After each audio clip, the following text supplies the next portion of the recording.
Today we're going to take a look at the Lenovo Legion Y700 tablets, the 2023 edition and the brand new 2025 edition, and see what the differences are and if it makes sense to upgrade to the 2025, or if you're buying a new one, which one you should spend your money on. So let's jump right in. First up, I just want to talk a little bit about the physical differences, and the main thing is that there are none. They are almost identical in dimensions. The only thing I could find online is that maybe the new one is 0.2 millimeters thicker, but that's such a small difference that it is negligible.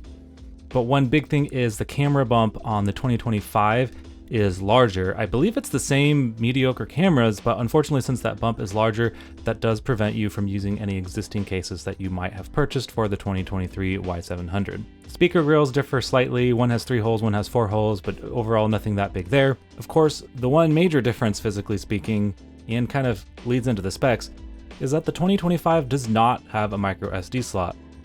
Despite what you may have seen on the internet in other reviews or websites, I can verify 100% certainly there is physically no micro SD card slot on the new version, so you're limited to the internal storage. So let's jump right into what the spec differences are between the tablets.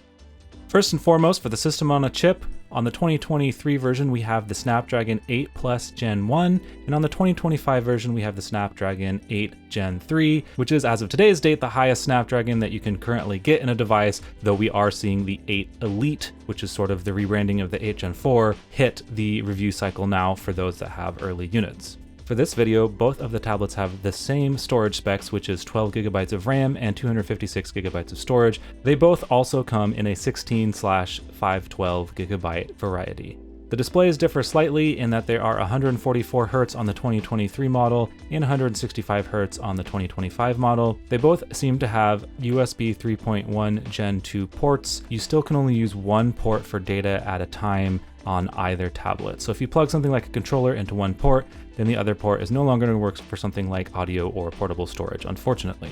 As far as what all of that costs you, on AliExpress, you're looking at a difference of $380 versus $440 for the base model. What's unclear to me is how much longer you'll be able to find the 2023 version for sale online, as they may have discontinued making it, so we may only be seeing the remaining stock sold. Besides the refresh rate, there are a couple differences with the screen. The first one is that the 2025 model gets noticeably darker at its dimmest level, which is good news for those that play at night because you're not blasting your eyes with bright light. As far as the maximum brightness goes, they both look very similar.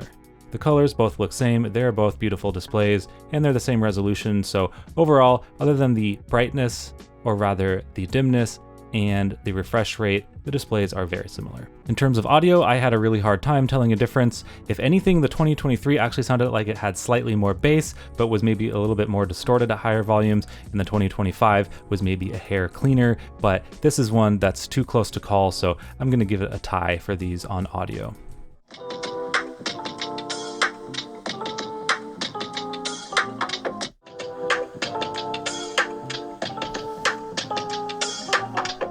First up, I'm not going to dwell on synthetic benchmarks for too long because I don't think that they necessarily represent exactly how the tablets are going to perform in real-world scenarios, but we'll quickly recap those scores. For Geekbench, we are looking at a 4725 multi-core versus 6867 on the newer 2025.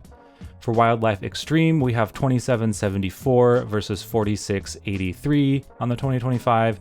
And on Antutu, we are at 1.3 million versus 1.9 million for the 2025. So one interesting thing to note is that I was comparing notes with Rob over at the Retro Tech Dad channel about our benchmarks for this newer 2025 tablet, and we had some inconsistent results. For Wildlife Extreme, we saw anywhere from low 4,000s all the way up to 5,000, depending on which way the wind was blowing and which one of us was testing it. So I do think that somewhere in the 4,600 to 4,900 range is about what it should be benchmarking, but I just wanted to note that there had been a little bit of variance there. And then on Antutu, after a cold restart, even though I recorded this video and showed the 1.9 million benchmark, I was able to get a 2.03 million benchmark, which is in line with the Retro Tech Dad.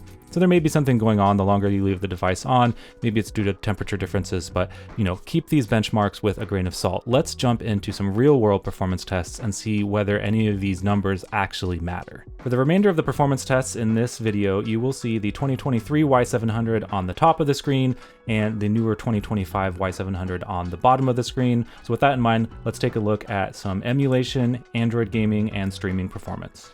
First up, we have GameCube Emulation performance, and on this one, I'm already just going to say it's a tie. Both of these can run 6x GameCube, which is 4K for most games that you're going to be able to emulate. In actuality, it was really interesting because in some cases, I saw the 2023 model performing better. For example, in F-Zero GX, I got less dips in the frame rate, though both tablets reported around a 220% speed at 6x. And in Tony Hawk's Pro Skater 3, I got around 130 to 160% max speed when I was playing on the 2025, but on the 2023 it jumped all the way up to 210 to 230% max speed. So I don't know if that's like a driver optimization thing or what, but that was super weird. I even repeated some of the tests because I thought I had done something wrong.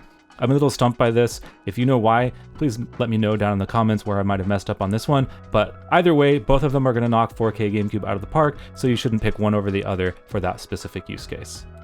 Next up for PS2, we do see a performance difference that makes a little bit more sense than GameCube, but still might not be enough to matter. So when I was playing Burnout at 4x, we got a pass 100% on both devices. Unfortunately, like GameCube, we can't see the overage percent, so we're just gonna have to knock it up to the next resolution to see how that performs. At 5x, they both started to suffer, but on the 2023 tablet, we got around 72% performance versus 90% on the 2025. Either way, neither of them are running 60 frames per second at 5x, and both are perfectly capable of 4x, so kind of a tie on PS2 as well. Just to double check, I've also got some footage from God of War 2 here, and we see a similar difference. They both pass the check at 4x, but at 5x resolution, we are seeing about 77% speed on the 2023 model and 80 to 90% speed on the 2025 model. Both of these were put into the high performance mode on the tablet, so this is the best performance we can expect out of either device for PS2.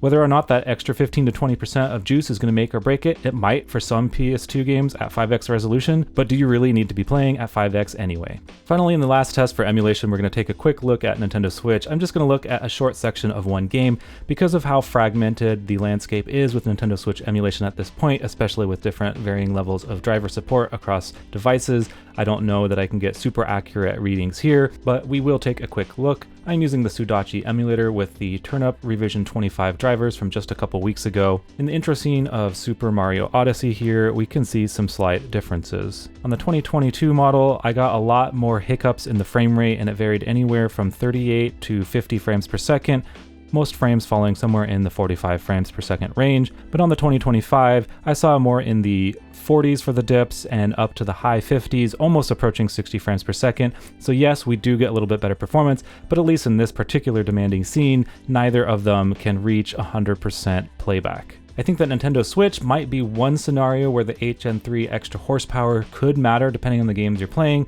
but again, Android is so variable that without testing every Switch game ever, it's kind of hard for me to get an accurate picture of what Switch performance on these devices is going to look like, and I probably wouldn't recommend buying this just for Switch emulation. Moving on to our next category, Android gaming. This is pitched as an Android gaming tablet after all. Let's take a look. In Genshin Impact, we have pretty much a tie here. Both tablets can achieve 60 frames per second at the highest settings that I was able to set with no noticeable dips or differences. The game is not demanding enough to stress either tablet past its limits. In Zenless Zone Zero, we are seeing a little bit different of a situation. At the highest settings, I'm getting about 48 frames per second on the 2023 and 60 smooth frames per second on the 2025, but I'm not entirely sure that the FPS indicator provided by Lenovo in their gaming application suite is accurate. It says 48 FPS, but I turned the settings down, I turned them back up, I fiddled with performance modes, and I pretty much got 48 FPS every single time. So for this one, unfortunately, I'm not sure that I can say that this is 100% actually only running at 48 FPS, but I will say that the 2025 is correctly reporting at 60 frames per second. Take a look at the footage here and see if you can tell a difference between the two. Next up, due to popular demand, we have Call of Duty Warzone. Unfortunately, there is a major difference here that makes it almost impossible to compare, and that's that the 2023 tablet only allowed me to select the medium visual fidelity versus I was able to select the peak visual fidelity on the 2025. That being said, they did have similar frame rates with a bit more dips on the 2023 version, but allegedly the 2025 version may be pushing more pixels, so it probably does have better performance. Even if the performance is relatively similar on the 2025 model, I guess you do get that benefit of being able to run that higher graphics setting. So if you're really big into Call of Duty Warzone, then maybe this is the tablet for you.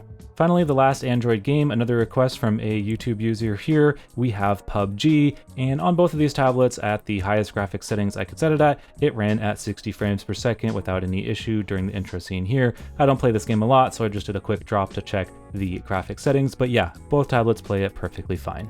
And the last thing I wanted to check between the two is if you are like me and you enjoy game streaming, especially from your local computer, and you've got a Moonlight setup, then you're interested in having the lowest latency possible for the streaming. And this is one category where the Snapdragon 8 Gen 3 has a secret weapon up its sleeve, and that is support for AV1 decoding. For this test, I did 1440p, 120 frames per second, balanced and maxed out the bitrate at 150 megabits per second, and I'm on a Wi-Fi 6 network at home with my PC hardwired. On the 2023 Y700, the best decoding time I could achieve at these settings was about 7.8 milliseconds average, which is in line with what I've seen on a lot of recent Android phones and tablets. But on the 2025, if you go into the codec settings in Moonlight and you choose Prefer AV1, that's where the magic comes out. I was able to average anywhere from 3 to 4 milliseconds of decoding latency at the exact same settings other than codec as the 2023. So if you're really into the lowest latency streaming possible to your tablet, then the 2025 is a pretty awesome pick. Now that we've taken a look at everything, I'm going to sum up my thoughts on this battle and recap real quick. For GameCube, we have pretty much a tie. For PS2, also pretty much a tie. For Switch, a slight lead to the 2025. For Android gaming, a slight lead to the 2025. For streaming, the 2025 tablet wins. And for having a micro SD card, the 2023 tablet wins, which for some is the only thing that you need to know. That being said, I was actually really surprised at how close the performance was between the two. If you're buying this tablet primarily for emulation, especially if you're capping out at GameCube and PS2, there is absolutely no reason to get the 2025 for more money with no SD card if you can still find a 2023 tablet. If you want to try to do Switch gaming, well, probably don't do that on Android these days, but if you do want to do that, then yeah, you might get a little bit more horsepower out of the 2025. If game streaming is your main thing and you don't care what it costs, you want the absolute lowest latency, then the 2025 wins. Of course, the latency on the 2023 isn't bad. It's still better than even the G Cloud, but it's not as good as the 2025. And finally, if you're a hoarder and you really want to load up your tablet, then you should probably just go buy the 2023 with its micro SD card. So what did you all think? Were you expecting it to be this close? I think that if you're looking for this tablet now and you can get the 2023 at a significantly lower price, you should probably still buy the 2023 tablet. The only person that should buy a 2025 tablet is if you want the absolute peak Android gaming performance, or maybe you're really trying to push Switch, or maybe even something like Winlator, which I didn't feature in this video, to the maximum, then that extra horsepower might matter. Anyway, that's all for today, so thanks for watching and happy gaming.